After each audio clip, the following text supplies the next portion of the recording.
खबर उत्तर प्रदेश के बस्ती जिले से है, जहां बिना किसी पूर्व सूचना के कोतवाली थाना क्षेत्र के मालवीय रोड स्थित भवन गांवा में मकान को जबरन खाली कराए जाने का मामला तूल पकड़ता जा रहा है।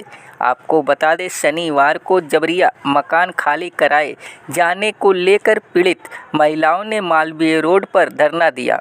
महिलाओं का कहना था कि बिना किसी पूर्व सूचना के उनका मकान खाली करा दिया गया, साथ ही मकान के कुछ हिस्सों को भी क्षतिग्रस्त कर दिया गया। मौके पर पहुंचे कोतवाल राणा देवेंद्र प्रताप सिंह ने धरना दे रही महिलाओं से बातचीत की।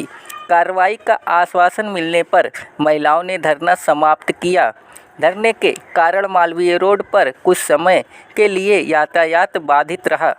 3 साल पहले करा ली है। अगर उन्होंने 3 साल पहले रजिस्ट्री करा ली है तो उनको जानकारी देना चाहिए कि नहीं देना चाहिए।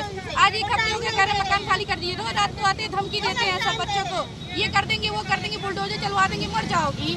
समय नहीं दे रहे हैं हम लोग। अगर उन्होंने नोटिस उनको देना चाहिए ना कि आपने मकान को लिखवा लिया, ये नोटिस है आपका, 1 महीने 2 महीने 6 महीने कभी भी खाली कर दीजिए जब आपकी व्यवस्था हो। एक कौन किसी को कहाँ लेकर जाए। तो आप किराएदार हैं? जी, हम लोग 18 साल से हम रह रहे हैं, कोई 20 साल से रह रहा है, कोई 25 साल से रह रहा है, तो कम से कम 2-3 महीने का समय तो मिलना चाहिए ना। खाली कराने वाले लोग कौन से? बच्चे छोटे खाली करा, बागेश तिवारी और सचिन शुक्ला। कौन लोग हैं ये? कहाँ के रहने वाले? ये बोलते हैं खलीलाबाद के हैं। क्या कहते हैं ये? बोलते हैं कि मकान खाली कर दीजिए। अब मैंने इसकी रजिस्ट्री करा ली है। जब हमने उनसे बोला कि आप हमको एक कागज दिखा दीजिए, तो वो बोलते हैं मैं कुछ नहीं दिखाऊंगा। मैंने कहा नोटिस दे दीजिए, हम लोग अपने समय में खाली कर देंगे, लेकिन वो नोटिस भी नहीं दे रहे। तो अभी आप लोग क्या मांग कर रहे हैं? हम लोग यही मांग कर रहे हैं कि कम से कम हम लोग को 3 महीने का समय दिया जाए। हम लोग को जब मकान मिल जाएगा, हम लोग के जैसे हर कोई यहाँ गरीब परिवार है, अगर हम लोग के जैसे व्यवस्था में जैसा मकान मिलेगा हम लोग खाली कर देंगे। बस हमको समय चाहिए 3 महीने का, और कुछ नहीं चाहिए। जो मकान का प्रकरण था उसमें क्या हुआ? प्रकरण ये था कि यहाँ पर जो है कई दिनों से इन लोग का तांडव चल रहा है। भाजपा के विधायक अंकुरा तिवारी के बड़े पिताजी के सगे बड़े पिताजी के लड़के बागेश तिवारी हैं, उनके सहयोगी सचिन शुक्ला हैं। इन दोनों लोगों ने करीब जो है, अंकुरा तिवारी जब विधायक नहीं थे तो उससे पहले से इस बिल्डिंग में नज़र थी और इस पर हमारा 2018 से मुकदमा था। हर चीज़ों को देखते हुए जो है इन्होंने इसके दौरान इन्होंने रजिस्ट्री करा दी और रजिस्ट्री होने के बाद अभी भी दाखिल खारिज नहीं हुई है, ना तहसील में ना नगर पालिका में। जब आपकी दाखिल खारिज नहीं हुई है किसी चीज़ की तो आपकी कैसे हो गई है? उसके बावजूद भी ये कुछ दिनों से जो है, करीब 10 दिनों से यहाँ पर दबाव बना रहे हैं। हर साम दाम दंड में सब चीज़ अपनाया जा रहा है। पूरा जिले का प्रशासन उनके साथ मिला हुआ है। हमने कई जगह लेटर वगैरह बाई डाक बाई हैंड दिए और मिले भी, लेकिन कोई उचित कार्रवाई मिली नहीं। आप मीडिया बंधुओं का बड़ा सहयोग था हमारे साथ कि थोड़ी बहुत सहयोग आप लोग के थ्रू जो है मिला हुआ। हमारे यहाँ पर ये लोग जो है 10-15 साल से ये लोग यहाँ रहते थे, किराएदार हैं जिनका मकान था पहले से, तो रहते हैं। हमको इनको 2-3 महीने का टाइम नहीं दिया गया, 3 दिन का सिर्फ टाइम दिया गया है। उसके बावजूद भी इतना उन लोग का आतंक है कि ये रहते हुए घर में भी इनके छतों पे हथौड़ा मारा गया, तोड़ दिया गया। आज देखिए पूरी हम लोगों को अभी इन लोग आज सुबह भी करने जा रहे थे तो ये लोग जो है मना किए, लेकिन वो बलपूर्वक हथियार बंदूक सारी चीज़ें जो है लेके तैयार थे, इन लोग को निकलने नहीं दे रहे थे। क्या तो, ये मामला न्यायालय में भी चल रहा है? ये न्यायालय में चल रहा है। न्यायालय में स्थगन आदेश है, हमारे पास स्टे है। तो स्टे के बाद किसी को यथा स्थिति बनाए रखें। क्या है यथा स्थिति?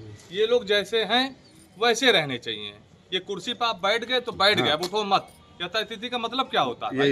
यही हुआ है। तो वो यथा स्थिति को मानने वाले नहीं है, कोर्ट को भी मुंह दिखा रहे हैं, चैलेंज कर रहे हैं वो, और ये बातें वो मानने को ना। प्रशासन शासन को जो है कोतवाल सबको बताया गया, लेकिन इनडायरेक्ट में सारे लोग जो है कोई अच्छा सपोर्ट नहीं कर रहा है ना। और अभी ये जो सुबह का मसला था, दोपहर में ये सारी लेडीज़ औरतें जो है मना किए, नहीं माने, फिर गए वहाँ पर जो है रोड पर बेबी डाल के सामने अपनी बात का। कोई 5-6 दिन से डीएम कार्यालय जा रही हैं, ज्ञापन दे रही हैं, मिली हैं, लेकिन कोई उचित कार्रवाई अभी तक हुई नहीं। तो इसके लिए मजबूर होके ये लोग 2-3-4 दिन से प्रशासनिक चक्कर काटने के बाद जो है मजबूर होके इन्होंने सड़क पे अपना प्रदर्शन किया, जिसके नाते कोतवाल ने जो है इन लोगों को जो है कोतवाली लेगी। और मैं वहाँ नहीं था, मेरा कोई रोल नहीं था, मुझे ज़बरदस्ती मेरे कार्यालय से लेके गई है। और जो स्थगन आदेश मुकदमा हमारे दोनों बिल्डिंगों पे है, जिसपे मेरा कार्यालय इस पे है, कांग्रेस का कार्यालय है, और इधर भी हमारे जो है कॉलोनी है, दोनों पे है। लेकिन ये लोग पहले से रहते थे, इसीलिए मैं कहीं हस्ताक्षर भी लोग सामने कोई हमने जो है नहीं किया।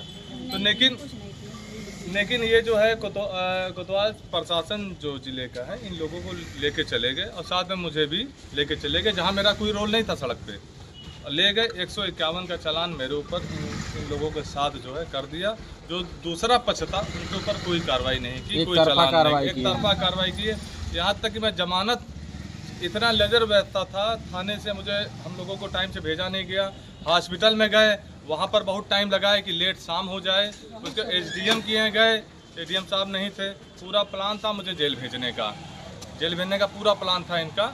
लेकिन हमारे आप लोग के बंधु, आप लोग मीडिया बंधु हो, हमारे कुछ वकील सहयोगी के वजह से मैं आपके बीच खड़ा हूँ, नहीं तो आज मैं जेल में होता। और मुझे पूरा ये समझ लीजिए पूरा आभास है कि मेरी हत्या चाहे जब हो जाएगी। ये लोग मुझे मानने को बिल्कुल तैयार हैं। और अगर मुझे कुछ हुआ, जान माल का खतरा हुआ, तो अंकुरा तिवारी और उनके बागी त्रिपाठी, सचिन शुक्ला, उनके साथ 40-50 लोग और आते हैं। तो सीसीटीवी कैमरा मेरे पास है, सब रिकॉर्ड है, सारी चीज़ें हैं, कैसे कहते हैं, तो सब मेरे पास है। उनके ऊपर कार्रवाई होनी चाहिए, अन्यथा कहीं ऐसा ना हो कि देवरिया वाला कांड फिर दोबारा हो जाए। मैं इस चीज़ को कह रहा हूँ कि अगर हिला हवाली करके